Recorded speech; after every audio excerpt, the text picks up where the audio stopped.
vou falar nessa noite sobre um tema que de uma certa forma é o outro lado da moeda do que eu preguei no domingo passado. Se você não teve a oportunidade de ouvir o que eu preguei no domingo passado aqui no culto da igreja, domingo de manhã, eu peço que você ouça.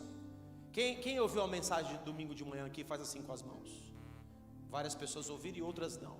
Você que não ouviu, eu te peço que você ouça essa mensagem, porque elas são dois lados da mesma moeda. O que eu preguei no domingo passado, eu não sabia que eu ia pregar hoje, nem sabia que Deus ia me dar algumas revelações do que Ele falou comigo hoje, mas ela é muito importante. Tanto quanto é importante a mensagem pregada. Domingo passado eu preguei o Evangelho do Reino, e de você não perder o foco do trono de Deus, do reino de Deus, de como se manifesta o reino de Deus. Os seus olhos não podem estar no presente, nas coisas desse século, nas coisas desse mundo, naquilo que esse mundo oferece, ou até que o Evangelho está oferecendo. O Evangelho hoje é o Evangelho daquele que gera filhos fracos. O que é o Evangelho que gera um filho fraco? Vem aqui para Deus e que sua vida vai ser boa agora. Vem aqui para Deus e tudo vai melhorar à sua volta. Vem aqui para Deus e você vai ser rico, você vai ser próspero. Então a pessoa que entra no reino por esse Evangelho, ela entra no reino pela porta errada. Quando a porta real do reino dos céus é o arrependimento, é você entrar pela porta correta. Arrependei-vos porque está próximo o reino dos céus. É que João Batista pregava. Ele pregava que o reino de Deus estava próximo. Só que todo reino tem a sua língua, a sua cultura, o seu jeito de ser. Todo reino tem um rei.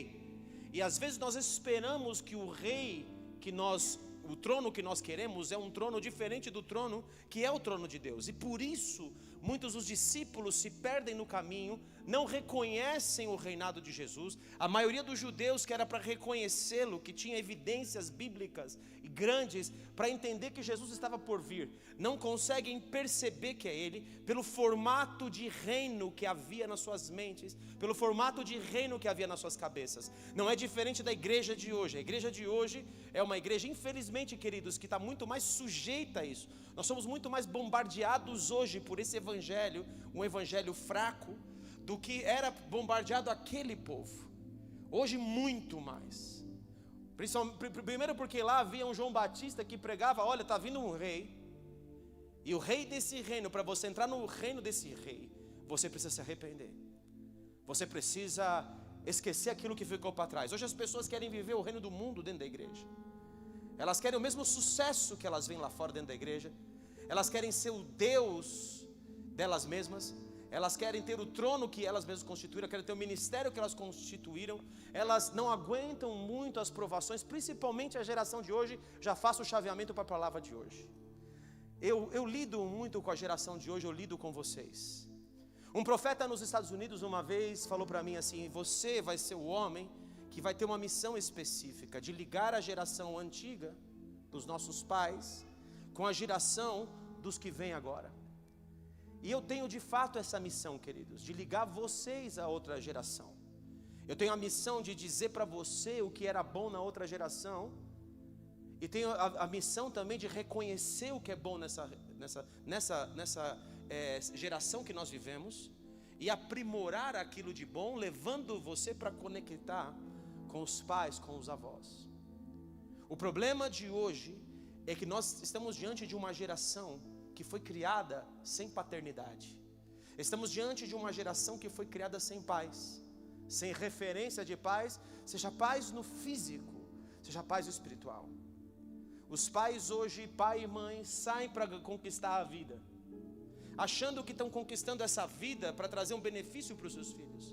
Mas quanto mais um pai busca esses controles desse mundo, esses reinos desse mundo, quanto mais o pai se dedica às coisas dessa vida, mais ele se afasta do seu filho, e mais um filho fraco ele vai ter. Esse é o fato. Nós vivemos uma geração fraca, uma geração que tem uma palavra da moda aí, ela surge, não surge agora, já conheço essa palavra há muito tempo, mas ela surge com força agora, para dizer que essa geração que nós vemos agora não tem resiliência, não aguenta o tranco, não aguenta a pancada. É uma geração que pula muito fácil de um lugar para outro, de um emprego para o outro. Eu conversava fazia uma entrevista essa semana com um executivo de 40 anos de idade, é mais novo que eu, um executivo de 40 anos. E eu dizia para ele qual tem sido a sua experiência com essa nova geração.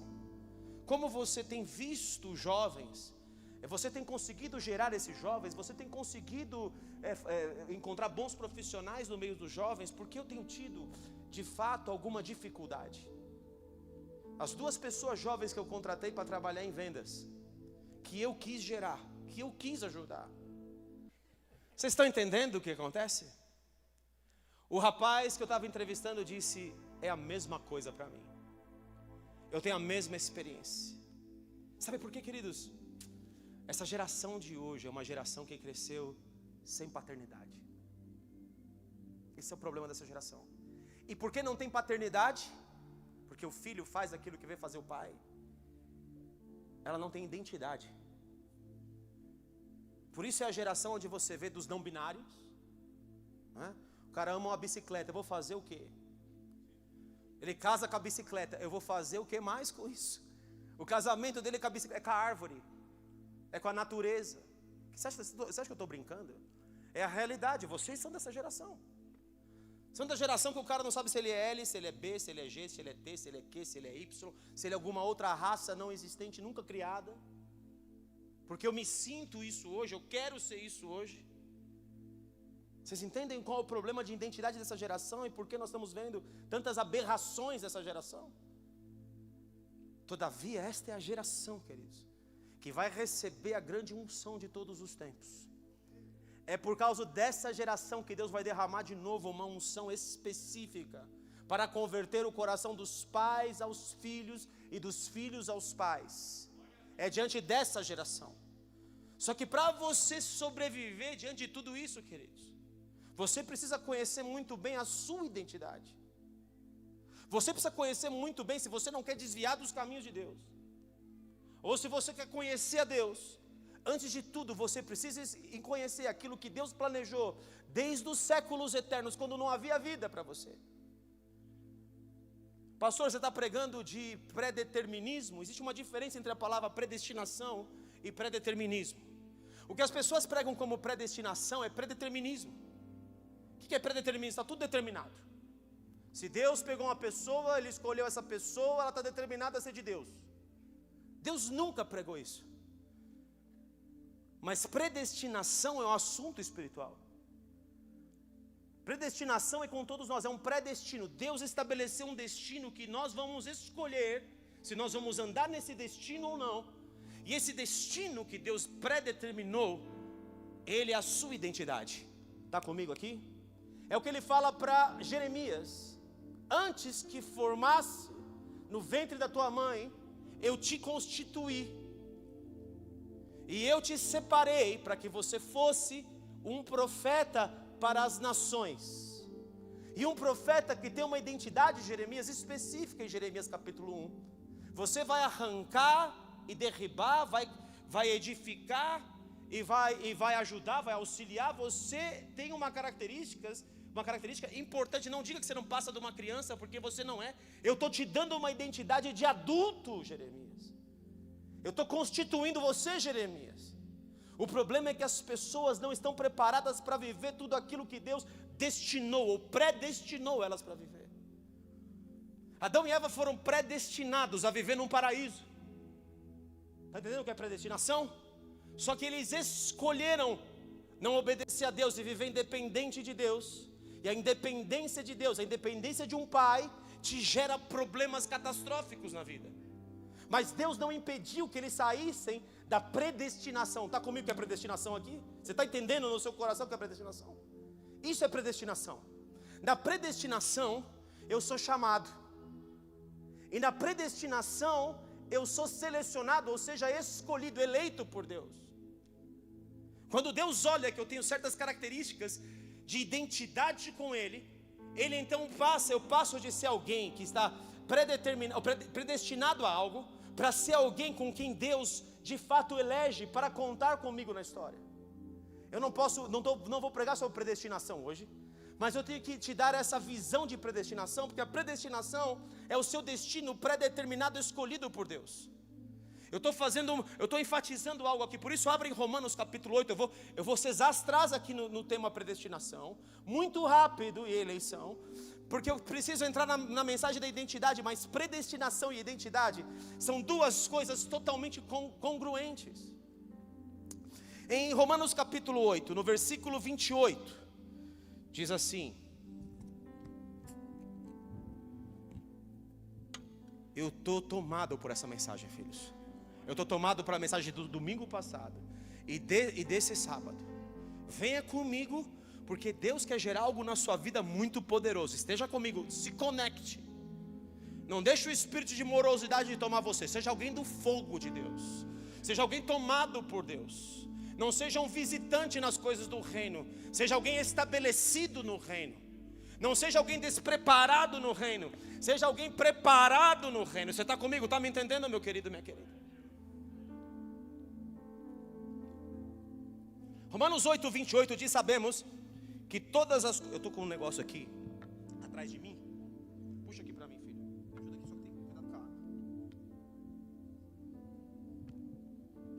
Melhorou. Estou aqui pisando no buraco o tempo todo. Romanos 28. Sabemos que todas as coisas cooperam, todas as coisas, para o bem daqueles que amam a Deus. Os que amam a Deus são chamados segundo o seu propósito. Daqueles que são chamados segundo o seu propósito, o propósito de Deus. Os que amam Ele conhecem propósito. Quem não ama a Deus desconhece destino, predestino. Não entra no destino de Deus. Quem entra no destino de Deus é alguém que de fato ama a Deus. Porquanto aos que de antemão conheceu, eu te conheci antes de você fosse formado no ventre da sua mãe. Porque Deus, Ele tem atributos incomunicáveis da sua glória. Um deles é a presciência, é a onisciência, ter ciência de tudo. Ele está acima do tempo, passado, presente e futuro para Ele não existe. Ele criou esses temas. Quando Deus cria o tempo, é que nós conseguimos entender algumas coisas do que é eterno. Porque se Ele não criasse o tempo, nós não entenderíamos nem o que é eterno. Está comigo aqui? Nós não conheceríamos o significado da palavra sempre, eterno, tempo, temporário. Nós não conheceríamos o significado disso. Quando Deus cria o tempo, Ele introduz um conceito para nós entendermos eternidade, que Ele plantou no nosso coração. Ele precisou criar o tempo para nós estarmos debaixo da dimensão do tempo, para entender o que é eterno. Porque se tivesse tudo eterno, jamais entenderíamos o que é tempo. Jamais entenderíamos o que é ser eterno. Porque seríamos eterno para sempre. Sem ficar muito filosofando aqui, vem comigo. Porquanto aos que de antemão conheceu, também os predestinou. Está vendo aqui, ó? Deus lá na eternidade estabeleceu um destino. Um destino para cada um de nós. Um predestino. Ele falou: Dirley, você tem um destino, meu filho. E eu quero que você conheça o seu destino. E só, Dirley, quando você conhecer o destino que eu predeterminei, é que você vai ser completamente pleno e feliz. Predestinou para serem conformes à imagem do seu filho. Ele nos predestinou para termos um pai que respeitava o filho, que respeitava o pai. Note o título que Jesus deu: eu sou o filho do homem, sou filho de Deus, fazendo-se igual a Deus. Isso incomodava tremendamente os escribas e fariseus. Porque quando Jesus dizia eu sou filho, ele se fazia igual a Deus. Isso incomodava demais. Como você está dizendo que você é Deus então? Porque o filho de Deus é Deus. Isso incomodava. Então ele está dizendo que nós somos predestinados para sermos também filhos de Deus, adotados por Deus, família de Deus. Nós somos predestinados para ser a mesma forma de Jesus. O que significa que o que Jesus é o nosso destino. É o nosso predestino. Tudo que é destino está escondido nele. Aleluia. O problema é que nós não passamos tempo descobrindo o nosso destino. Em outras palavras, descobrindo a nossa identidade nele. Porque toda identidade vem nele, pois fomos criados à sua imagem e semelhança. Está comigo aqui, queridos? Eu fui criado para ser algo eterno, que compartilha dos governos do céu, do domínio do céu, da essência da natureza de Deus. Sobre o homem, Ele soprou da sua essência, do seu fôlego de vida. Ele tornou esse homem alma vivente. Porque a imagem, filhos, está no sopro de Deus. O sopro de Deus carrega o Espírito de Deus, a própria essência de quem Ele é. Por isso, quando Ele sopra dentro de Abraão o fôlego de vida, Ele está de Adão, Ele está colocando dentro de Adão. Estou precisando de férias. Ele coloca dentro de Adão, as palavras vão trocando. Ele coloca dentro de Adão, quando está estressado mentalmente, as palavras vão trocando aqui dentro. Ele sopra dentro de Adão a essência do que ele é. Ele não faz isso com as árvores, Ele não faz isso com os animais. Eu não sei se fez isso com os anjos. Não posso te dizer. Eu posso dizer o que a Bíblia diz: dentro do homem Ele colocou algo especial. Se Ele colocou no anjo ou não, eu não sei. Deus o sabe. Isso pertence a Deus, não pertence a mim. Ele nunca disse isso na Bíblia. Ou até onde eu conheço, eu nunca disse. Pode ser que eu estou esquecendo de algum versículo? Pode. Mas eu acho que não tem um versículo que fale que Deus criou os anjos à sua imagem e que Ele soprou dentro dos anjos o seu fôlego. Olha o privilégio que você tem. Por isso, quando o Senhor Jesus morre e ressuscita, e os discípulos estão apavorados, perderam a visão, perderam a identidade, perderam a missão dentro da casa, Ele entra dentro da casa dos discípulos e Ele diz uma frase: paz seja convosco. E a primeira coisa que Ele faz é: recebei o Espírito. E da mesma maneira que eu fui enviado, eu agora os envio, te dou um destino. O Espírito dentro de mim me dá um destino, e ele tem uma marca, ele tem uma natureza, e ele é conforme a imagem soprada desse Jesus em mim. Vocês estão comigo aqui no predestino? Tudo bem? Isso é predestinação. Então aqueles quem aquele predestinou, esses também chamou. De dentro da predestinação Ele te fala: olha, Moisés, vem aqui porque você vai levar meu povo. Olha, Jesus, Senhor Jesus, você vai ter essa missão. Olha aqui, ô Pedro, eu vou te fazer pescador de homens. Está comigo, está me entendendo aqui, queridos? Eu vou te dar uma missão. Mas para você fazer essa missão, não é o que você tem, é o que você é.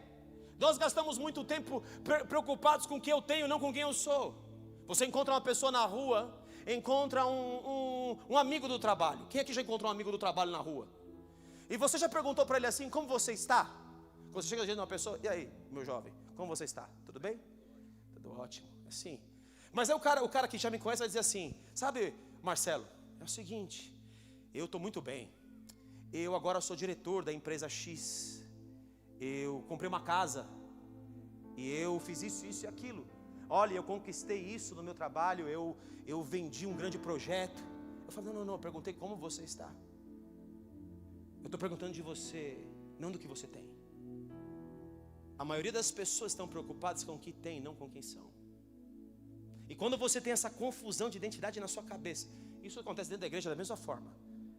É o meu ministério está crescendo, está bombando agora. Pastor, olha, tem 55 no meu grupo celular. Pastor, agora já triplicou para 100. E eu vou falar para você: e daí? Eu te perguntei como você está.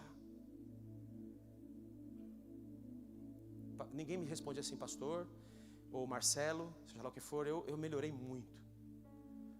O ano passado eu era uma pessoa muito agitada, depressiva. Eu não tenho mais depressão. Deus me ajudou a vencer minha depressão. Ninguém disse isso para você. Porque as pessoas, elas foram moldadas pelo mundo que nós vivemos a responder através do sucesso que tem e não daquilo que você realmente é. Predestinado, para quem Ele predestinou, Ele chamou. E a quem Ele chamou, e aos que chamou, a esses justificou. Justificou aquele que escolheu obedecer o chamado, que escolheu ser servo, que escolheu aceitar o destino proposto por Deus, que aceitou ter um Senhor, que aceitou ser dirigido por alguém, aceitou, então Ele justificou. E aos que justificou, então só depois de tudo isso é que eu glorifiquei. O problema das pessoas é que elas querem glória, honra, antes de cruz. Não existe glória, não existe honra antes da cruz.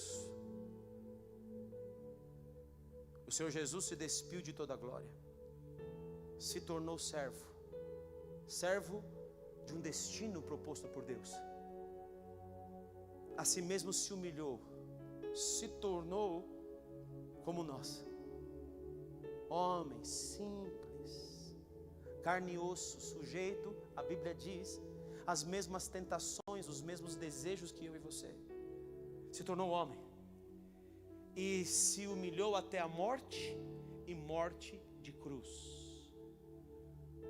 Todo o propósito e todo o destino das nossas vidas, queridos, está ligado em escolhermos a cruz e não a glória.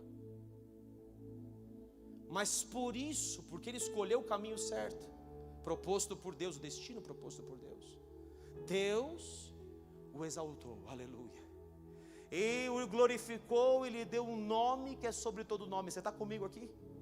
As pessoas hoje escolhem a glória e não a cruz. Elas escolhem aquilo que têm e não aquilo que são. Se aquilo que eu tenho fosse de alguma forma importante, Deus não diria para certos... Eu não vou pular aqui, deixa eu voltar. Senão eu vou jogar lá na frente na revelação, e você vai ficar, talvez, perdido aí. Agora Deus falou uma coisa muito linda comigo hoje, no capítulo que eu já preguei 1 milhão de vezes para você, e hoje vai ser 1.000.001, mas vai ter uma forma diferente. Hoje tem uma revelação diferente, porque a letra mata e o Espírito vivifica. E quando nós escutamos o Espírito Santo, ele fala, queridos, é tão tremendo ouvir a voz de Deus.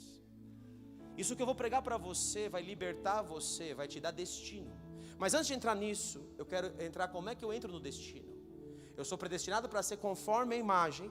E Efésios capítulo 1, Efésios capítulo de número 1, Gálatas, Efésios 1, para encerrar o assunto do predestino. Efésios capítulo 1, versículo 3 diz: bendito Deus e Pai de nosso Senhor Jesus Cristo, que nos abençoou, outra tradução, que nos tem abençoado com toda sorte de bênçãos, bênção espiritual nas regiões celestes. Aonde estão as bênçãos? Em Cristo.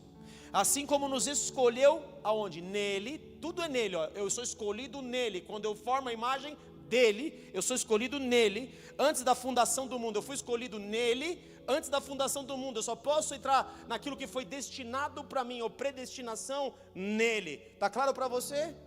Eu só entro no meu destino quando eu descubro esse destino dentro da palavra de Deus. Posso ouvir um amém, um glória a Deus? A minha identidade está escrita na sua palavra. Quem eu sou, ele predeterminou dentro de Cristo, que é a palavra. Por isso que eu sou chamado para ser conforme ele é. E ele descobriu quem ele era dentro da palavra. Os servos de Deus que descobriram algo a seu respeito, descobriram também dentro dessa palavra, porque todo predestino está em Cristo, está nele. Então ele nos chamou e nos escolheu nele antes da fundação do mundo. Está vendo que é antes da fundação do mundo? Para sermos santos e irrepreensíveis perante ele, e em amor, olha aqui agora a palavra, nos predestinou para ele, para a adoção de filhos por meio de Jesus Cristo, segundo o beneplácito da sua vontade. Nos predestinou para ele, é tudo nele. Eu só atinjo isso nele. Destino eu só encontro nele. E destino de ser adotado como filho. Está claro para você, meu querido? Está vendo aqui como o negócio é power? É poderoso isso que eu estou te pregando. É muito poderoso. Porque pessoas passam a vida sem saber o seu predestino. Passam a vida sem conhecer o predestino. Fazem coisas para serem reconhecidas. Às vezes para aplacar um problema de existência e de identidade que essa pessoa mesmo tem. Ela quer ser reconhecida porque um dia alguém não o reconheceu. Então por causa disso, ela se torna algo que Deus nunca quis que ela fosse, porque ela não descobre o destino em Cristo. Ela descobre o destino nos seus problemas, na vitória sobre os seus problemas, porque a sua forma de enxergar está totalmente errada com relação, ela não tem identidade. Não há outro lugar de gerar identidade a não ser nele, destino a não ser nele. Está comigo, está me entendendo, queridos? Mas a predestino não é do que eu vou fazer, é de quem eu vou ser. predestino é de quem eu vou ser. É o que Deus esperou para mim, o que Ele traçou para mim, é cada dia da minha vida. Ele diz que nós temos que confirmar, eu não vou abrir agora, eu já li outra semana para vocês também, ver que ele é uma bomba no meu coração. 2 Pedro capítulo 1 diz que nós temos que confirmar a nossa eleição. Então não significa que quem é eleito não vai mais errar e vai para o céu. E também predestino não tem nada a ver com salvação. Salvação tem a ver com aceitar Jesus, entregar sua vida para Ele. O predestino tem a ver com você viver a sua identidade, o seu propósito, você ser como Cristo. Está claro isso aqui para todo mundo? Toda a questão de salvação foi feita na cruz e acabou. Fechando esse tema, se a identidade está nele, e eu preciso descobrir nele, ou seja, na palavra, Ele é a palavra. Está claro para todo mundo que Jesus é a palavra. No princípio era o verbo estava com Deus e o verbo era Deus. Todas as coisas foram feitas por Ele. Ele formou o mundo pela palavra, está claro para você aí.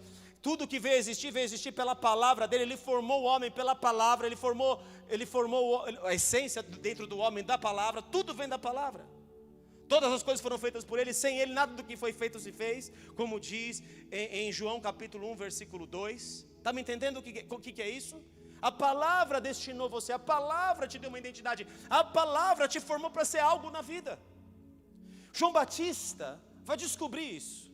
Em João capítulo de número 1, João Batista vai descobrir o predestino dele, que estava escrito no livro do profeta Isaías. Quando perguntam para ele: você é o Cristo? O que você é? Que em versículo 19 do capítulo 1 do Evangelho de João.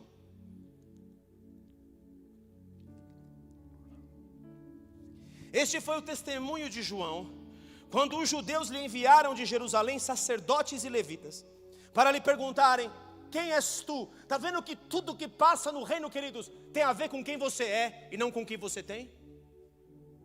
Quem és tu? A pergunta do Espírito Santo para você nessa noite: quem és tu? É a pergunta mais forte da sua vida. É a pergunta mais importante da sua vida. Quem és tu? Não seja como a massa, a multidão que não sabe quem é. Não sabe de onde vem, não sabe para onde vai, porque não tem destino. Ele confessou e não negou. Confessou: eu não sou o Cristo. Eu não quero o que o outro é. Eu não quero ser o que foi destinado para o outro ser. Tem gente que se encanta com o ministério do Reinhard Bonk. E é lindo, maravilhoso o ministério do Reinhard Bonk. Espetacular. Enquanto ele estava vivo, já tinham sido salvos mais de 78 milhões de pessoas.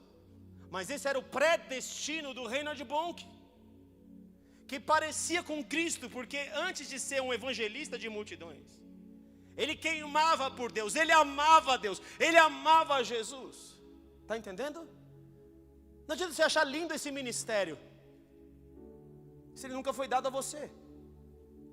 Então lhe perguntaram: quem és tu, pois? És tu Elias? Embora ele andasse na unção de Elias, ele também não era Elias. Ele disse: não sou. Mas Jesus disse que a unção de Elias estava sobre ele. És tu o profeta? Respondeu. O profeta se refere a Cristo. Não sou. Disseram-lhe, pois: declara-nos quem és, para que demos resposta àqueles que nos enviaram. Que dizes a respeito de ti mesmo? Então ele respondeu: eu sou a voz do que clama no deserto. Endireitai o caminho do Senhor, como disse o profeta Isaías. Quem eu sou está dentro de Mateus capítulo 10. Esse é quem o seu pastor que está pregando para você. Esse sou eu. E você quem é? O que a Escritura diz? Quem você diz que você é? Quem você diz ao seu respeito? Quem é você? Entenderam? Entenderam a importância dessa pergunta? Porque essa pergunta vai te levar para o fim de tudo, ou não vai levar. Essa pergunta vai te levar para os propósitos de eternidade, ou não vai te levar. Tem a ver com o que Deus predestinou para você. Repita comigo: eu tenho um predestino lindo, maravilhoso, escrito pelo Deus que me criou.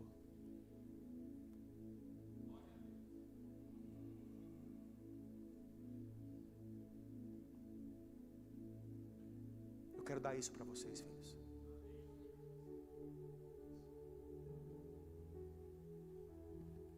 Tem coisa mais poderosa do que essa. Esse João, em Lucas capítulo 3, vai encontrar com outro homem de destino, com nosso Senhor Jesus Cristo. E aqui está coisa que eu já preguei 1 milhão de vezes, você é minha testemunha, quantas vezes eu preguei isso aqui para você. Mas hoje vai vir diferente, você vai ter certeza que vai vir diferente. Versículo 21, porque isso aqui é renovado pelo Espírito Santo de Deus, aleluia. Como eu amo a revelação dele, como essa revelação nos projeta para dentro de quem nós somos e de quem ele é, porque quando eu vejo quem ele é, eu vejo quem eu sou. E aconteceu que, versículo 21, ao ser todo o povo batizado, também o foi Jesus, e estando ele a orar, o céu se abriu. Batizado por quem? Por esse João, que é o que prepara o caminho para o Messias. E quando o Senhor Jesus chega aqui, o Espírito Santo desceu sobre ele, em forma corpórea como pomba. Ouviu-se uma voz do céu: tu és o meu filho amado. A identidade de Cristo, queridos, a identidade de filho. Vocês estão comigo aí? Tu és o meu filho amado, em ti eu tenho prazer. Tu és o meu filho amado, eu hoje te gerei.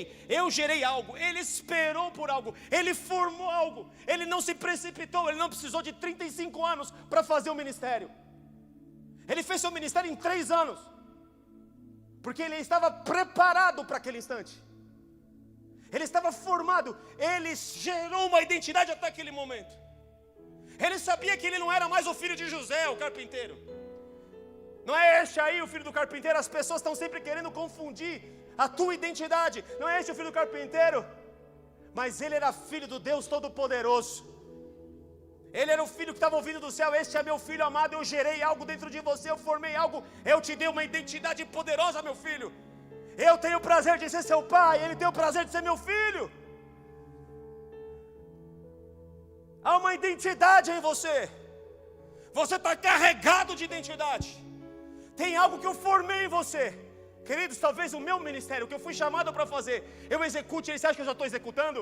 Talvez eu execute ele em 1 ano, ou um 3,5, ou um 4,5, ou talvez em 7. Eu fui chamado para esse destino. Muitos de vocês estão dentro do mesmo destino. Por isso eu estou aqui pregando para você nessa noite.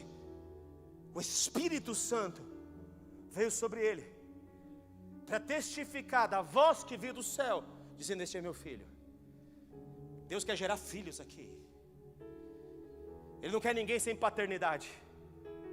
Há pessoas perdendo tempo no reino do Espírito porque elas não reconhecem paternidade espiritual, e nunca serão ninguém espiritualmente. Escute o que eu estou falando. Pastor, então tem que ter um pai espiritual? Sim. Eliseu vem depois de Elias, e só atinge aquilo que ele tinha que atingir quando ele diz: meu pai, chamando Elias de pai, homem de Deus e seus cavaleiros. Pai. Então Jesus é levado pelo Espírito Santo ao deserto para ser tentado. Você já me viu pregando isso. Se você é filho de Deus, olha a identidade em jogo. Eu tenho te dado essa revelação da identidade culto após culto. Se você é filho de Deus, olha como o diabo ele quer questionar, querido, a sua identidade. E se você não conhece bem ela, se você não ouviu da boca do Pai quem você é, então é difícil você sustentar essa identidade. Se você é filho de Deus, que Deus acabou de dizer que era o filho amado que ele tinha gerado, então Satanás ele vem no seu caminho para questionar, não o que você tem, nem o que você faz, mas quem você é. Ele não está preocupado com o que você tem, não está preocupado com os seus dons, ele não está preocupado com o que você faz muito bem, com o seu sucesso. Aliás, ele está querendo mais te dar sucesso, para você se parecer com ele, para ele ser seu pai. Ele não está preocupado, ele está preocupado com isso. Se é filho de Deus, mande que essas pedras se transformem em pão. E Jesus vai responder a identidade dele que está sendo formada dentro da Escritura. Ele não está respondendo agora nesse instante exatamente a sua identidade. A sua identidade não está explícita aqui de filho, mas ele não se curva à filiação, ou aquilo que Satanás queria fazer com ele. Nesse instante ele diz: não só de pão viverá o homem, mas de toda a palavra que procede da boca de Deus. Você não sabe o que estava dentro do coração de Jesus e que palavras Deus disse para ele no deserto que o Espírito Santo o levou para ser tentado. Porque Jesus, queridos, embora tivesse o aval de Deus de começar o ministério, o Espírito Santo tivesse vindo sobre ele, tivesse sido batizado nas águas e em poder, embora ele tivesse feito tudo, ele não começou imediatamente seu ministério. Ele primeiro foi para o deserto para ser tentado. Sabe por quê, queridos? Sabe por quê? Vou te responder hoje. Para entender e validar a sua identidade. Você é filho? Você vai agir como filho? Ou vai agir pelo caos que eu estou gerando aqui? Satanás, ele vem para tirar você do prumo. Satanás, ele é o especialista do caos. Ele gera circunstâncias à sua volta para desviar você da sua real identidade. Ele vem fazer o mesmo com o Senhor Jesus. Ele vem desviar o Senhor Jesus da sua identidade original, de quem ele era. Depois ele fala: olha, estou vendo as glórias desse reino, toda ela me foi entregue. Se você prostrado me adorar, eu te dou glória, eu te dou ministério, eu te dou domínio sobre nações. O Senhor Jesus responde: ao Senhor teu Deus adorarás, só a Ele darás culto. Eu não estou aí porque eu tenho identidade. Eu não estou preocupado com os altares, com as coisas que se levantam aí fora, com o que me oferecem aí fora. Eu estou aqui para um destino, e o meu destino é destino de filho. É o que eu sou, não é quem eu tenho.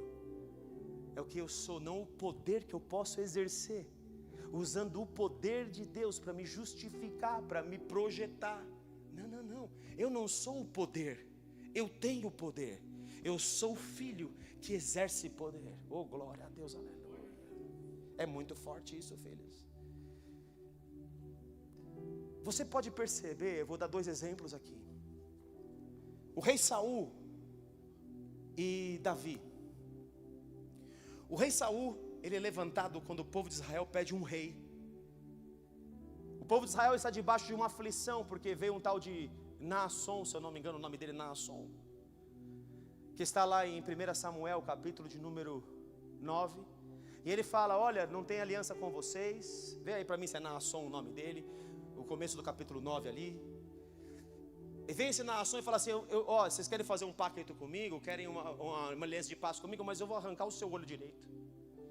Vocês querem fazer pacto comigo, então eu vou arrancar o olho direito, vou arrancar não sei mais o que, e se você quiser fazer comigo, eu vou acabar com você. E então essa palavra vem sobre Israel, e Israel está com medo. Porque quem não tem identidade, querido, sente medo. Posso ouvir um amém aqui? Quem não tem identidade não sabe quem é, não sabe destino, não sabe onde acabam as coisas, onde começa nem onde terminam as coisas. Jesus sabia que todos os dias dele estavam escritos. Tem hora que querem jogar ele do precipício, ele passa no meio da multidão. Posso ouvir um amém, um glória a Deus aqui? Porque não é chegada a minha hora, ninguém vai me matar antes da hora. Você está entendendo? Quem tem destino sabe de onde está indo, para onde vai? Como que é o nome do cara aí, Felipe? Achou já aí, não? Então vou ter que achar, vai. Se não, hã? Eu acho que é. Se não for também eu vou descobrir agora. Espera aí que eu vou.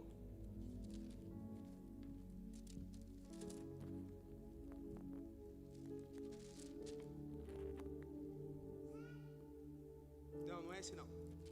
Talvez seja 10. Também não é, é 11. Então não é Naasson, é Naas. Versículo 11, capítulo 11, versículo 1. Então subiu Naas, amonita, e sitiou a Jabes de Gileade, e disseram todos os homens: Saul tinha sido levantado como rei em Israel. Porque o povo pediu um rei, porque o povo não estava aguentando esta prova aqui, que está escrito quando Samuel vai pedir renúncia do cargo no capítulo 12.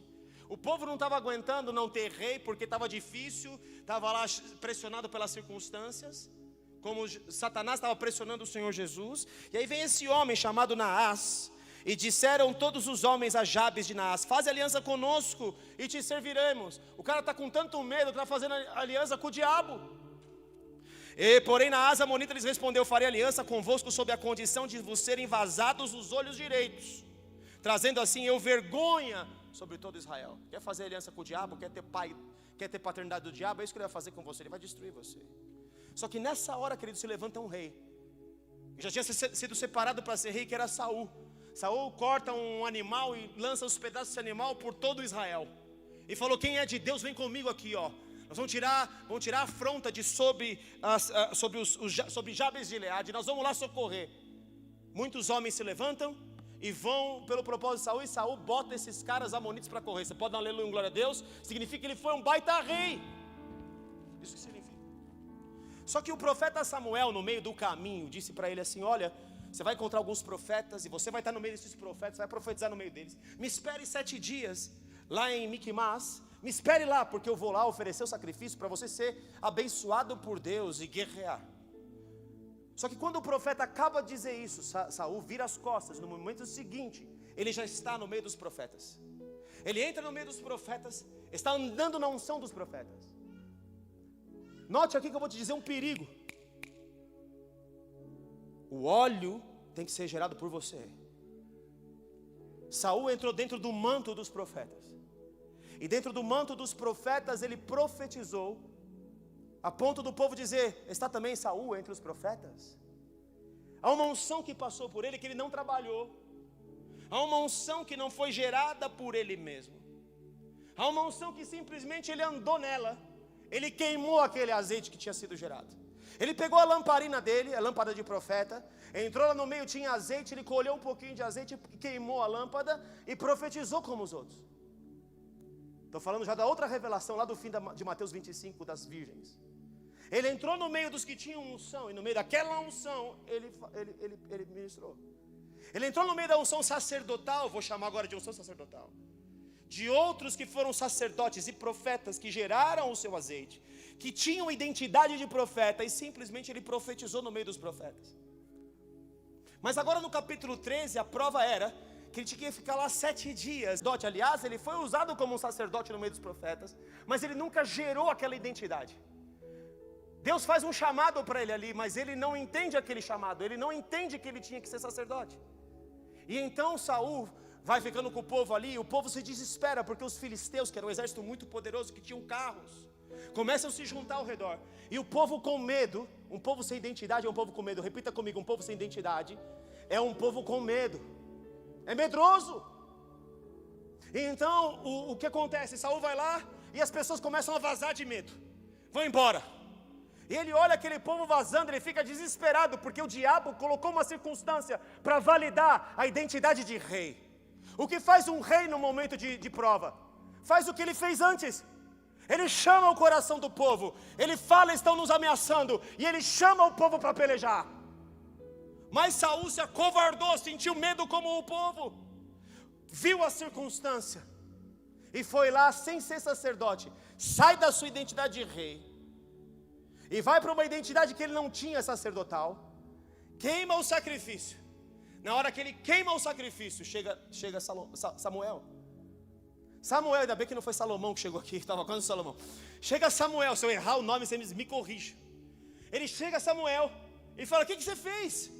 Olha, eu vi que o povo ia se afastando e pressionado pelas circunstâncias, e me ofereci o sacrifício. Ele não tinha identidade de sacerdote. Saiu da sua identidade de rei, que tinha feito ele vencer Naás, e agora ele está perdendo para os filisteus, porque ele saiu da identidade de rei. Quando você não sabe quem você é, querido, você pula de identidade para identidade, e o inferno vai ganhar você. E Samuel fala para ele também: Deus recusou você. Assim como Deus está aprovando o Senhor Jesus, Ele está reprovando a Saul.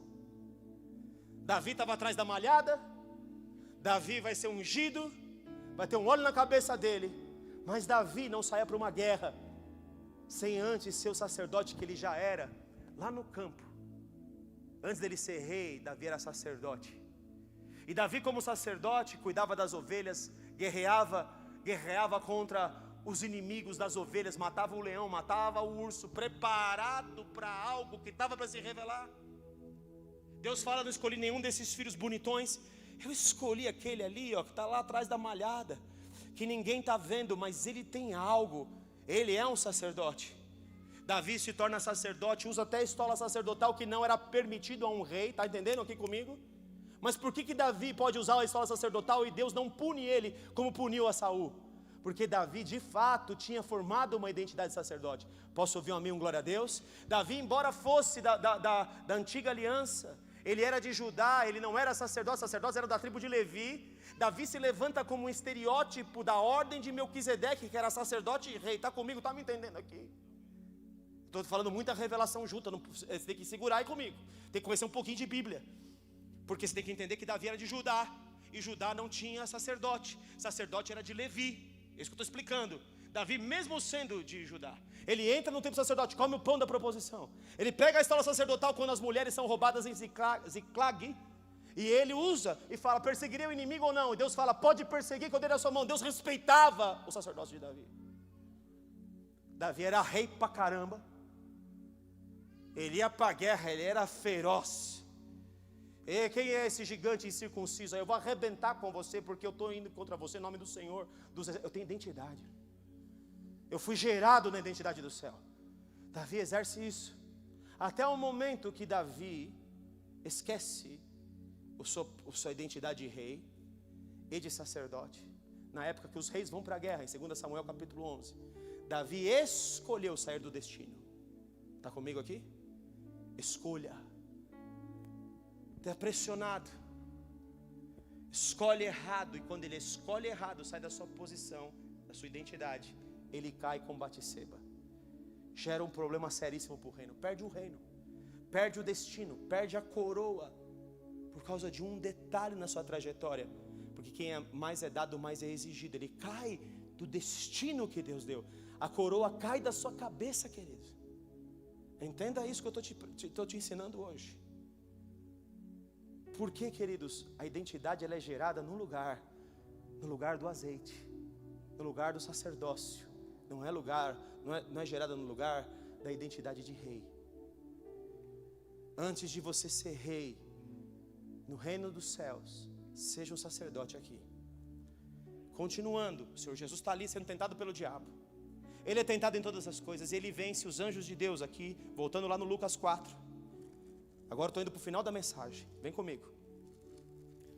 Lucas capítulo 4 diz que o diabo agora vem tentar ele de novo com relação à filiação. Ele diz que, versículo 9: se és o filho de Deus, atira-te daqui para baixo. Está vendo de novo? Se és filho, se és filho, se és filho, 35 mil vezes se é filho.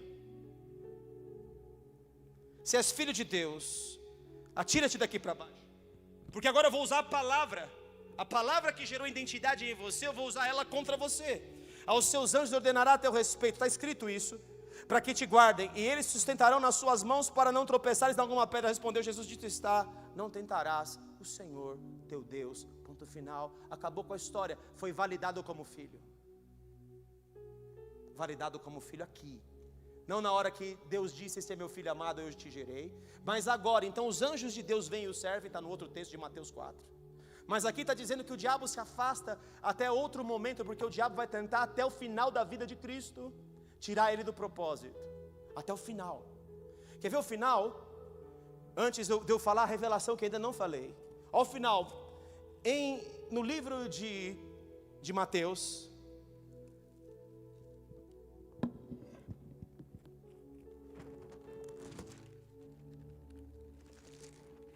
no capítulo 27,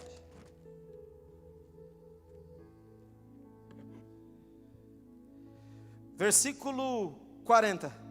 Ó tu que destrói. Onde ele está aqui? O Senhor Jesus está crucificado. Onde está Jesus? Na identidade, naquilo que ele tinha que ser. Está na cruz. Se tu, ó tu que destrói o santuário, em 3 dias o edificas, salva-te a ti mesmo, se és o quê? Filho de Deus. E desce da cruz. Até o final, queridos, a tentação sobre o Senhor Jesus foi a mesma, e vai ser com você. Qual é a sua identidade? Você tem identidade de filho? Um filho foi gerado em você? De igual modo, os principais sacerdotes, era o diabo na boca deles. diziam as mesmas coisas. Salvou a outros, a si mesmo se salve, desce da cruz. O diabo quer tirar você do trajeto da cruz, queridos. Ele quer arrancar você do propósito. Qual era o propósito de Cristo, queridos? É isso que está pegando ele, é isso que está levando ele, é isso que está fazendo ele vencer. No capítulo 26, ele está no Getsemane. No Getsemane, a identidade dele vai ser testada, e ele vai dizer: eu estou triste, estou angustiado, tem circunstâncias me apavorando, está difícil aqui, tem angústia, tem medo no meu coração, eu não quero ficar longe do Pai, eu não quero ficar longe da paternidade dele. Senhor, se possível, passa de mim o sofrimento da cruz.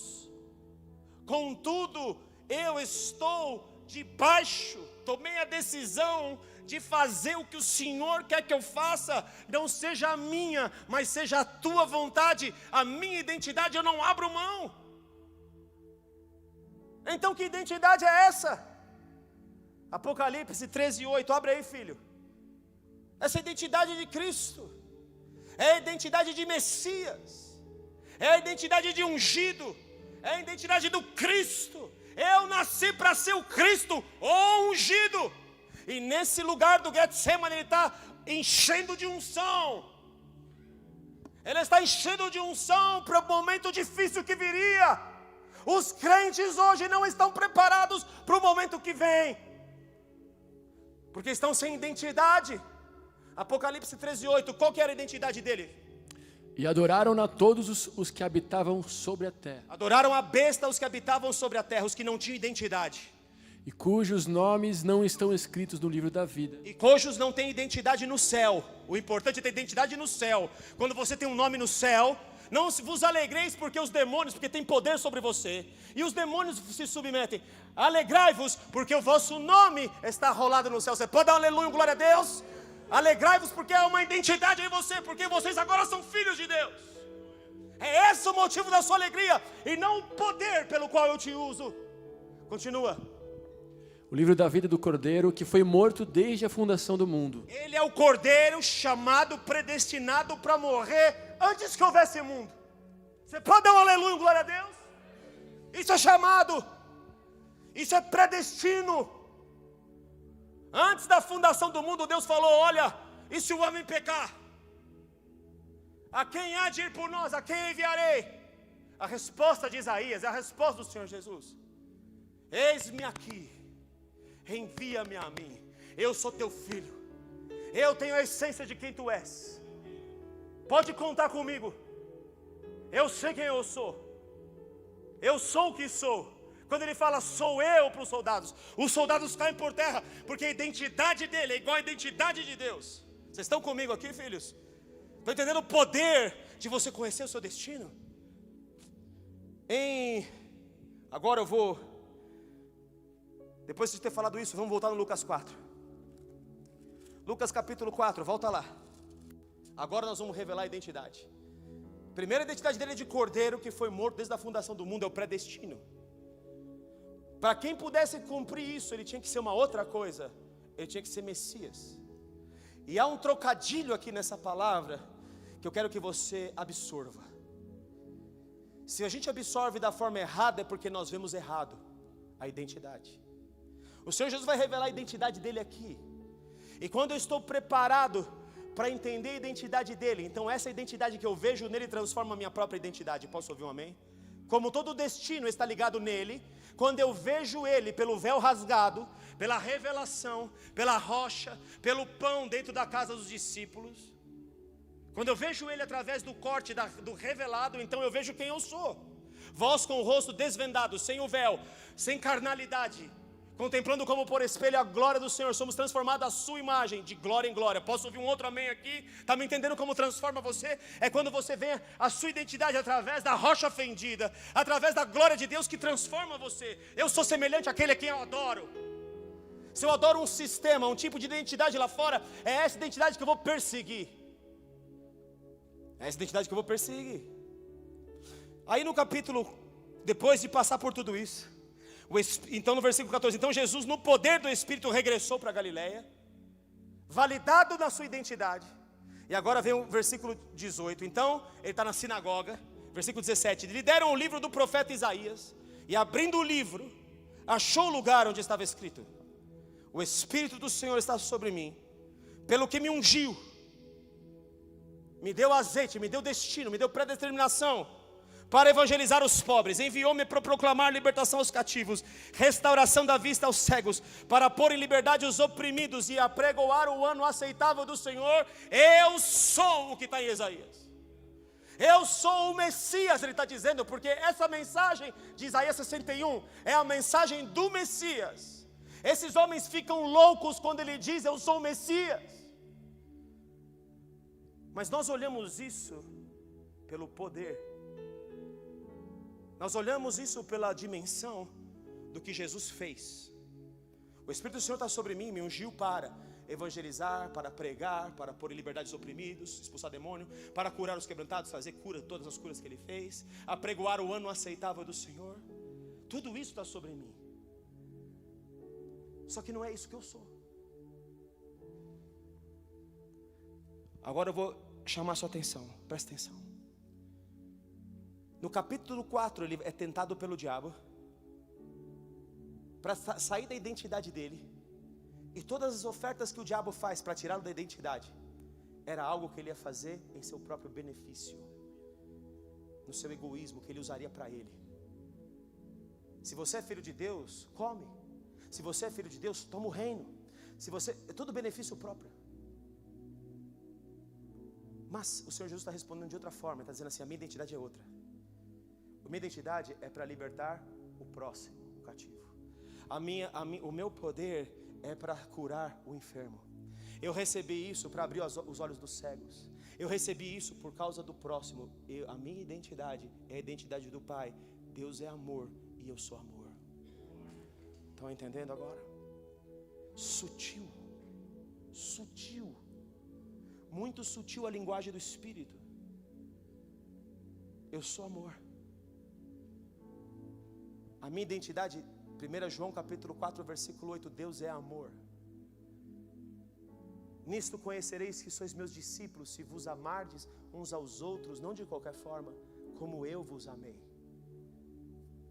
Ou Mateus 5:44 diz: ouviste que foi dito, amarás o teu próximo, odiarás o teu inimigo. Eu porém vos digo, amai os vossos inimigos, orei por aqueles que vos perseguem. Ou seja, ame até o inimigo. Mas qual que é a próxima frase? Para que vos torneis filhos. Ninguém é filho se não ama. Ninguém é filho se é egoísta, porque o amor não busca os próprios interesses. Satanás ofereceu os próprios interesses para quebrar a identidade dele. Ele nunca entregou sua identidade. Ele continuou com força de amor. Em primeiro lugar, porque ele amava a Deus sobre todas as coisas. Adorarás o Senhor teu Deus, somente a Ele adorarás. Ele não amava a Ele mesmo. Ele demonstrava o seu amor por Deus amando o próximo como Ele mesmo. Tudo que eu vou fazer ministerialmente tem um objetivo. Eu vou demonstrar o Pai através de mim. Por isso ele diz, Felipe, em João 14, quem vê a mim, Felipe, vê o Pai. Eu e o Pai temos a mesma identidade. É no mesmo capítulo 14 de João que ele diz que se alguém me amar, guardará os meus mandamentos. E se alguém me amar e guardar os meus mandamentos, eu também o amarei e virei e farei nele morada. Eu vou e me manifestarei a ele e farei nele morada. Quem ama, guarda mandamento. Quem ama tem a essência de Deus. Quem ama é enviado por Deus, ele vence o medo. Por isso que o perfeito amor, ele lança fora todo o medo. Lembra que os discípulos estavam com medo dentro da casa? E ele vem restaurar a visão, a identidade dos discípulos. Porque os discípulos no caminho de Emaús estão sem identidade, queridos. Eles estão sem identidade porque estão preocupados, estão com medo, estão ansiosos, como todas, entristecidos, como todas as pessoas que estão vivendo uma situação difícil. É por isso que o Pedro, que vê a identidade de Jesus, ele recebe algo muito poderoso do céu. Quem dizia os homens que eu sou? Que é um profeta, que é Elias. Todos estão dizendo as coisas erradas, eles não têm identidade. Mas vós aqui, meus discípulos, quem vocês dizem que eu sou? quem vocês dizem que eu sou? E Pedro pega a palavra e diz: tu és o Cristo, tu és o ungido, eu reconheço quem você é. És o Cristo, o Filho do Deus vivo. Ele fala: bem-aventurado é Simão Barjonas, porque não foi carne nem sangue, foi o meu Pai que agora te escolheu como filho, para que agora você tenha um plano, um propósito. Quando você vem a mim, eu te dou um propósito. Qual que é o propósito do seu predestino, Pedro? O seu predestino é que você não é mais o Petros, tu não é mais Cefas, tu és Petros, e você agora tem um novo nome. Eu te dou um novo nome, o nome tem a ver com a sua identidade. Eu estou mudando a sua identidade, Pedro. E as portas do inferno não prevalecerão contra essa revelação que você teve. As portas do Hades, do mundo dos mortos, não prevalecerão contra você. Aquilo que você ligar na terra é ligado no céu, que se desligar na terra é desligado no céu. Eu te dou tamanha autoridade por causa da identidade que eu acabei de gerar em você. Pedro, você vai ser um homem importante para mim na igreja. Só que o mesmo Pedro, por não entender aquilo que Jesus veio fazer, assim como os discípulos do caminho de Emaús, que não entendiam a necessidade da morte de Cristo, ou do ministério dele, não se viam nessa identidade. Nós também não nos vemos na identidade de sofrer por Cristo, de passar coisas por Ele, de sofrer aflições nesse mundo. Nós não vemos essa identidade. Nós vemos a identidade de glória. Nós queremos aquilo que mata agora. Nós queremos aquilo que resolve o meu problema agora. Nós não queremos o tempo do processo de Deus levantar um homem, uma mulher. Nós não queremos passar por esse tempo todo. Nós queremos o imediatismo, nós queremos o que é rápido. Nós estamos numa sociedade onde você puxa, onde você arranca, onde os coaches vêm dizer: você que faz. Eu escutava um cara esses dias aí, esse homem tem um poder de persuasão muito grande. Ele é um coach. E aí ele chama uma menininha num culto, acho que era num culto, tinha uma palestra desse homem. E ele chama a menininha ali no meio, a menininha de 11 anos. Se alguém viu, vai entender que é um homem. Se você não viu, também não vai entender agora, porque eu não vou falar que é um homem. Mas o homem chama a menininha, e a menininha fala assim: quem tem uma pergunta aqui? A menininha: eu tenho. Ah, moço, tão importante, eu quero trabalhar para você. Porque ela se identificou com ele. Ele estava sendo um pai para ela. Só que ele nega para ela a paternidade. Ele chama ela na frente: tá bom, então me fala aí, tá bom, mas por que você quer trabalhar para mim? Ela fala: eu quero trabalhar para você. Ela não sabia responder, a menininha de 11 anos, travou ali e tal. Falou: então vai lá e diz o que você tem e tal. Eu acho que ele falava sobre o poder da comunicação, esse homem. E a menininha sobe lá e começa a falar de comunicação. Comunicação é chave, é importante e tal. Ele vai escutando a menininha, todos vão escutando a menininha trava um pouco para explicar, a menina de 11 anos. E aí ele fala: agora fala isso em inglês, porque ele sentou do lado do pai da menina. E o pai da menina deve ter falou para ele que ela falava inglês, sentou do lado do pai da menina. Aí sentou do lado do pai da menina e ela começa: agora fala a mesma coisa em inglês. A menina fala inglês, fala muito bem o inglês. Ele fala: você viu como ela falou melhor inglês do que português? Então olha agora, vem cá, você ainda quer trabalhar para mim? Fala: se você trabalhar para mim, você vai ter um salário. Se você trabalhar para mim, você vai ser só mais alguém. Mas se você trabalhar para você, então você pode ser tudo o que você quiser. Você vai ser muito forte, você vai ser muito melhor. Note, essa menina buscava um pai. Ele nega a paternidade e fala: olhe para você. Busque os seus próprios objetivos. Seja você mais forte em você mesmo. Ele destrói numa frase, porque aquilo que ele acredita é o trono que ele já sentou, é o egoísmo que ele já viu, ele também só pensa nele. Ele está dizendo para a menina: eu penso em mim, pense você em você. Eu não tenho mais tempo nem para pensar em você. Querido, se eu vejo uma menina chegar dessa, eu estava pensando se fosse eu. E eu fosse um bilionário como esse homem. Eu sou muito bilionário. Não do dinheiro que eu tenho, mas dos conhecimentos, dos tesouros do reino que eu te entrego. E por que eu entrego para você? Porque eu estou querendo gerar filhos. Você está vendo como é o oposto do que acontece aí? Como é perigoso o evangelho do coach? Perigosíssimo. Por que Estevão, que eu preguei também no domingo, viu o trono de Deus? Porque ele está pregando para um povo que está apedrejando ele. Mas Estevão, cheio de poder, tomado pelo Espírito Santo, contemplando o céu aberto, vê aquele que todo mundo quer ver, assentado no alto sublime trono, que levanta no trono. E está vendo que ele fala assim: Senhor, tem amor no meu coração, eles estão me matando, eles estão aqui me apedrejando, mas Pai, perdoe, porque a sua essência está dentro de mim. Jesus tem que levantar no trono para mim. Peraí, eu estou vendo, este é meu filho também. Jesus está dizendo agora: eu hoje te gerei. Esse Estevão é meu filho. Esse Estevão está tendo a honra de fazer o que os apóstolos muitos não fizeram. Estevão está fazendo Depois os apóstolos vão fazer lá na frente, alguns negam, tal. Tudo certo. Mas Estevão é o primeiro a fazer, entendeu primeiro do que todos, entendeu que é o amor antes de todos eles. Isso é maravilhoso demais.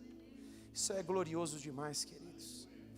É por isso que, para encerrar com você, eu quero ler Apocalipse. Não vou nem... Vamos ler, vai. Apocalipse capítulo 2. E antes de Apocalipse capítulo 2.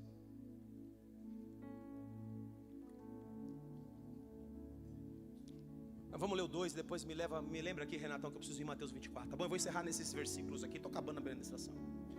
Olha que tremendo que é isso. Ao anjo da igreja em Éfeso escreve: essas coisas diz aquele que conserva na mão direita as 7 estrelas e que anda no meio dos 7 candeeiros de ouro.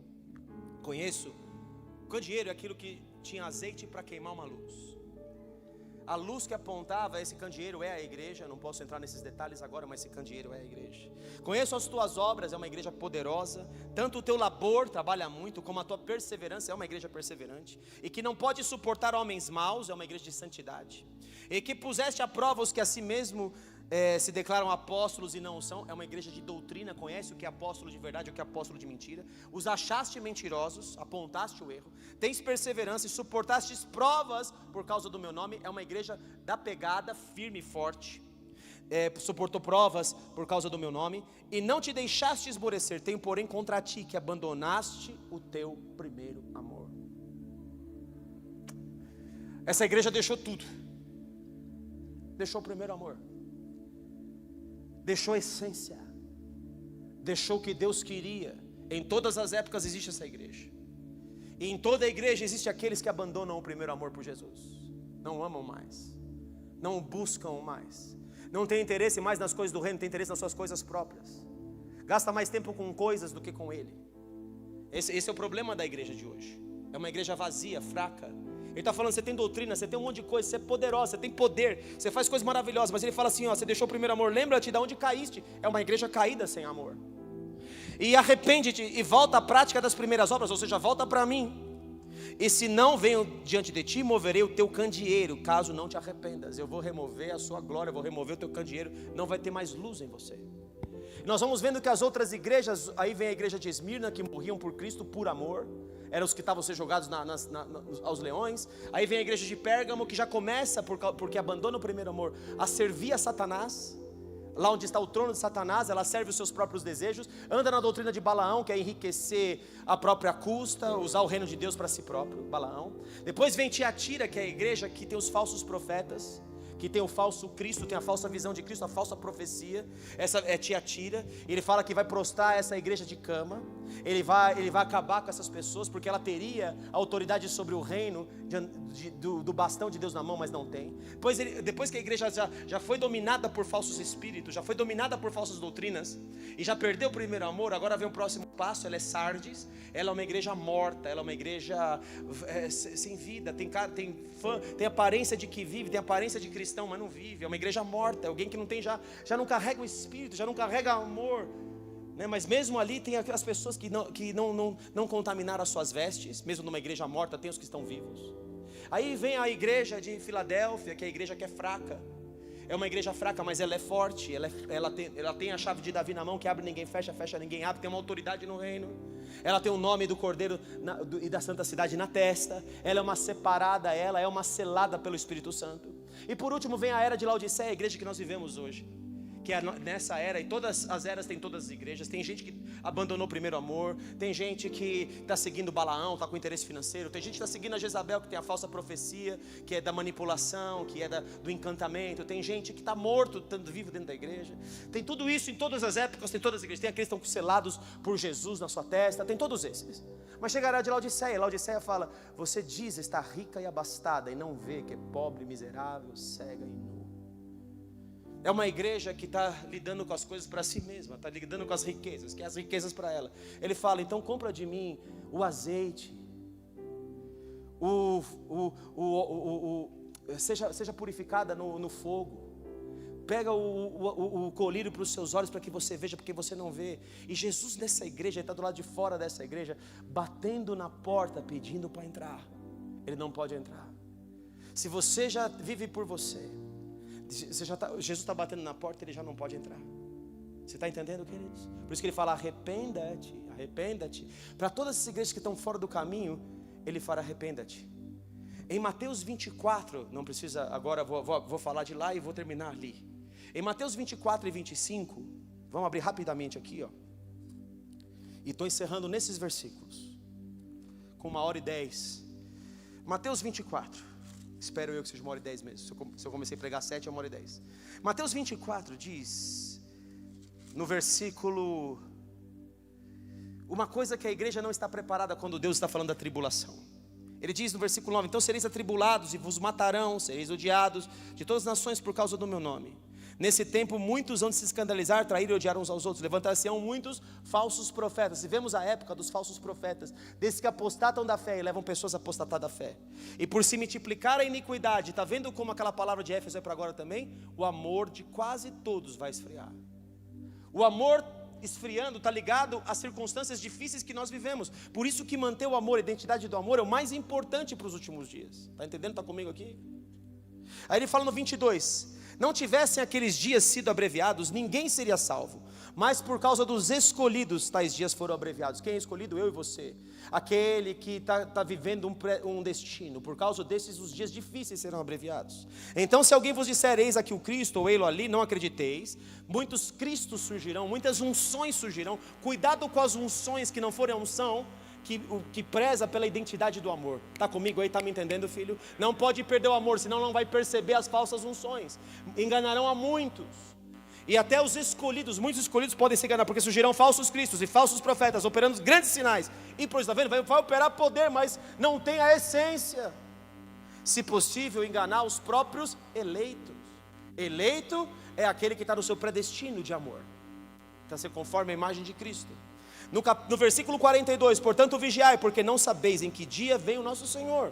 Mas considerai isso, se o pai de família, está vendo que é com o pai o negócio? Soubesse a que hora viria o ladrão, vigiaria e não deixaria o que fosse arrombado a sua casa. Por isso ficai também vós apercebidos, porque a hora em que não cuidais, o Filho do Homem virá. Jesus está falando, viva uma vida de vigilância, de oração e amor. Principalmente guarde o amor, principalmente tenha amor, principalmente tenha identidade, principalmente tenha a minha essência. Não abra mão da essência, não abra mão do destino que eu plantei para você. Aí vem o capítulo 25, ele fala que tem as 5 nécias, as 5 virgens, as 10 virgens, 5 nécias, 5 prudentes. As prudentes levam azeite, repita comigo, ela tem azeite. Onde é gerado o azeite? Azeite é gerado no sofrimento, está comigo aí? Azeite é gerado em você negar o que você quer pelo propósito do céu. Posso ouvir um glória a Deus aqui? Está me entendendo como é que você gera azeite? Como é que tem estoque? A diferença entre elas é que uma tinha estoque de óleo, a outra queimava óleo. Eu expliquei para você quem queima óleo. Quem queima óleo é quem anda na unção do outro, não na própria unção. Anda na identidade do outro, não na sua própria identidade. Ele anda naquilo que o outro faz e não no que ele faz. É Saul que entrou no acampamento dos profetas, profetizou, mas nunca teve identidade de sacerdote. Vocês estão comigo aqui? Queima azeite. Tem pessoas que queimam azeite. E quando essas virgens vêm e pedem para o Senhor Jesus, para as outras virgens, me dá azeite, porque meu azeite está acabando. E note, estava queimando até acabar. Vamos ler, é importante ler. Olha só o que diz aqui, ó. As nécias disseram às prudentes, versículo 8, dá-nos do vosso azeite. São pessoas que estão acostumadas a andar na identidade do outro, na unção do outro, naquilo que o outro pagou um preço para gerar, pagou um preço para amar, pagou um preço para entregar. Há pessoas nessa vida, queridos, que vivem para Deus completamente, elas não vivem mais para si. Você precisa mirar nessas pessoas, porque essas pessoas estão demonstrando o Pai através do Cristo em você. Quando você nega a si mesmo, você está andando nesse amor, você está dizendo, eu amo a Deus mais do que tudo. É o jovem rico que não consegue amar a Deus mais do que as riquezas dele. É os discípulos que querem uma posição no reino. Ele fala, então você tem que tomar o batismo do sofrimento, você tem que ir para a cruz comigo. Quem quer glória, quem quer reino, tem que ir para a cruz. Não tem outro caminho para a glória. O caminho da glória foi predeterminado pelo Senhor Jesus também. Se nós queremos ter acesso à glória, nós temos que escolher um caminho hoje. É o caminho do amor, e o amor é renúncia, queridos. Amor é renúncia. Você, se para viver bem com a sua esposa e a esposa com o marido, você tem que renunciar por ela. Você não vive para ser feliz, você vive para fazer a sua esposa feliz. Você não vive para ser feliz, você vive para fazer o Rei dos Reis, o Senhor dos Senhores feliz com você. Você vive para mostrar que você ama Ele, mais do que qualquer situação à sua volta. Essa é a vida. Mas as prudentes responderam, não, para que não nos falte a nós E a vós, se eu der azeite para você agora, nesse momento final, que eu me preparei para essa rajada final, esse momento final de grande dificuldade na terra, de grande tribulação. Se eu abrir mão do meu azeite agora para ministrar você, não tem mais tempo. Você não se preparou para viver esse momento. Jesus preparou 30 anos da vida dele para viver 3 anos de vida e morrer numa cruz. E ressuscitar e ser o Rei dos Reis, o Senhor dos Senhores. Mas nossa, o Senhor Jesus não vem se apresentar para Pilatos dizendo: está vendo, eu sou o Rei dos Reis, eu te venci. Jesus não está preocupado com a glória desse mundo. Ele está preocupado com a glória do céu. Por quem que ele volta? Ele volta pelos filhos, ele volta pelos discípulos, para soprar a essência de novo dentro deles. Está comigo? Está me entendendo? Olha que tremendo que é isso, queridos. E continua o texto: e saindo elas para comprar. A gente está acostumado a comprar o azeite do outro, a viver a unção do outro, a viver a identidade do outro. Em teu nome expulsamos demônios, fizemos milagres. Ele falou assim: mas eu não conheço vocês. Mateus capítulo 11: afastai-vos de mim, vós que viveis da prática da iniquidade, porque quem me ama obedece o mandamento. Quem me ama não vive na iniquidade, não vive no engano, não vive no erro. Ele me ama mais do que a própria vida dele. Ele me ama mais do que aquela sedução momentânea. Ele me ama mais do que tudo ao redor dele. Ele me ama mais do que o dinheiro que ele tem, do que a família que ele tem, do que tudo, do que o ministério que ele tem, do que os dons que ele tem. Ele me ama. Ele me ama. Ele demonstra que me ama com seus atos. Ele sacrifica por mim. Ele entrega tudo por mim. Ele me encontrou, Ele não abre mão de mim. Ele me ama do profundo do coração. Ele tem o meu amor dentro dele. Porque o meu amor é um amor que abre mão de tudo por causa do próximo. Ele abre tudo por causa de mim e do próximo que está ao redor dele. E assim Ele prova que Ele me ama. Assim Ele prova que minha identidade está dentro dele. Está comigo aí, filho, filha? Ele não fica andando no azeite do outro, na unção do outro, no trabalho do outro. Ele gerou algo em mim. Ele não abandona esse algo, esse amor, por nada desse mundo. Nada nesse mundo. E saindo elas para comprar, chegou o noivo. E as que estavam apercebidas entraram com ele para as bodas. Estava em vigilância, estava gerando azeite, estava vivendo o amor. Tinha azeite porque estava sacrificando a própria vida por amor a ele. Mais tarde chegaram as virgens nécias, clamando: Senhor, Senhor, abre-nos a porta. E para encerrar, mas ele respondeu: em verdade vos digo que eu não vos conheço. Quem queima azeite anda na unção, mas não tem identidade de amor. Pode ter o que for, pode fazer relampear na terra, mas Jesus está olhando para ele e fala assim: eu não conheço você. Você expulsa demônio, você faz sinal, você faz tudo isso. Você nota que ele está falando: eu não conheço, para essas virgens nécias, como ele está falando para aqueles homens que expulsavam o demônio no nome dele, mas não tem ele como Senhor. O que é ter Jesus como Senhor? Ter Jesus como Senhor é renunciar tudo para viver o predestino que ele especificou, a identidade para cada um de nós. Amém, aleluia. Glória a Jesus, vamos louvar.